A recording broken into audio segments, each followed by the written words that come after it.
Hello, welcome again. पिछली video में हमने पढ़ा था मैग्नेटिक प्रॉपर्टीज ऑफ सॉलिड्स।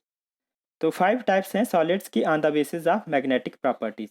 तो ये हमने डिटेल में पढ़ लिया है। इस वीडियो का लिंक दे दूंगा डिस्क्रिप्शन में और वीडियो को अटैच कर दूंगा एंड में, आप वहाँ से देख लेना। आज हम पढ़ेंगे effect of temperature on magnetic properties of solids. तो टेम्परेचर का क्या इफेक्ट है मैग्नेटिक प्रॉपर्टीज पे। Curie temperature. क्यूरी टेम्परेचर क्या होता है? The temperature at which ferromagnetic substances change into paramagnetic substances is called Curie temperature।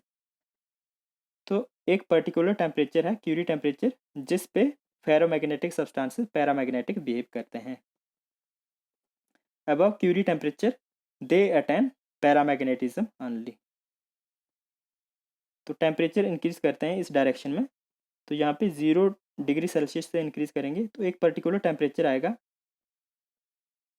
Curie temperature जिस पे फेरोमैग्नेटिक सब्सटेंसेस पैरामैग्नेटिक बिहेव करेंगे, और इस टेम्परेचर से ज़्यादा टेम्परेचर होगा तो फेरोमैग्नेटिक सब्सटेंसेस जो है पैरामैग्नेटिक ही रहेंगे। नील टेम्परेचर। नील टेम्परेचर क्या होता है? The temperature at which anti ferromagnetic substances change into paramagnetic substances is called Neel temperature. तो एंटी फेरोमैग्नेटिक सब्सटेंसेस भी एक पर्टिकुलर टेम्परेचर के बाद पैरामैग्नेटिक बिहेव करते हैं। Above Neel temperature they attain paramagnetism only.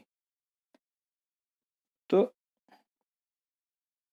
ये 0 डिग्री सेल्सियस टेम्परेचर है, इस डायरेक्शन में इंक्रीज करेंगे तो एक पर्टिकुलर टेम्परेचर आएगा, उसको बोलेंगे नील टेम्परेचर।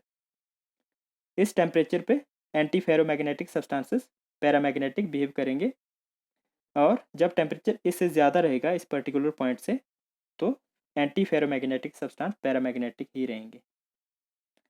तो ग्राफ की हेल्प से समझते हैं। ग्राफ प्लॉट करते हैं मैग्नेटिक ससेप्टिबिलिटी और टेम्परेचर के बीच में।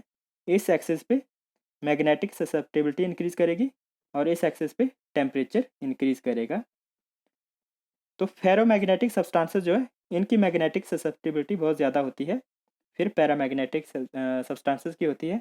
तो पैरामैग्नेटिक सब्सटेंसेस पे बहुत कम फर्क पड़ता है, इफेक्ट होता है टेम्परेचर का, ग्रेजुअल डिक्रीज होता है विद इंक्रीज इन टेम्परेचर, इतना ज़्यादा फर्क नहीं पड़ता है। लेकिन फेरोमैग्नेटिक सब्सटेंसेस जो हैं इनमें ड्रास्टिक चेंज आती है। तो जैसे टेम्परेचर इंक्रीज करता है तो ये इसकी मैग्नेटिक ससेप्टिबिलिटी डिक्रीज करती है और एक पर्टिकुलर पॉइंट पे शार्प डिक्रीज होता है। तो इस पॉइंट को बोलते हैं क्यूरी पॉइंट। Curie point. और इस पॉइंट को जो टेम्परेचर कॉरस्पॉन्ड करता है उसको बोलेंगे क्यूरी टेम्परेचर। और ये मैग्नेटिक ससेप्टिबिलिटी इसकी आ रही है पैरामैग्नेटिक रेंज में।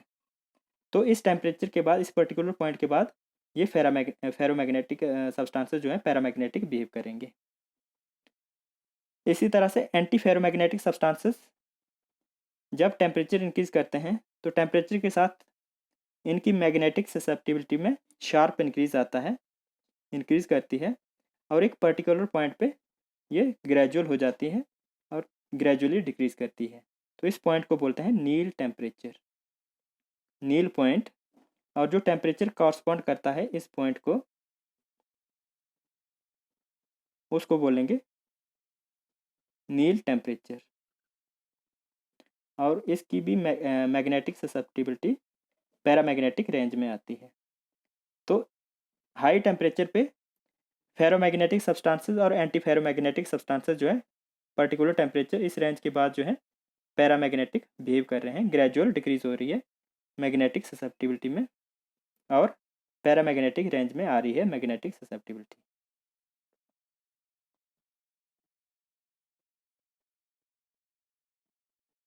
Ferromagnetic substances, anti ferromagnetic substances और फेरीमैग्नेटिक सब्सटेंसेस जो हैं change into paramagnetic substances at high temperature due to randomness of spin.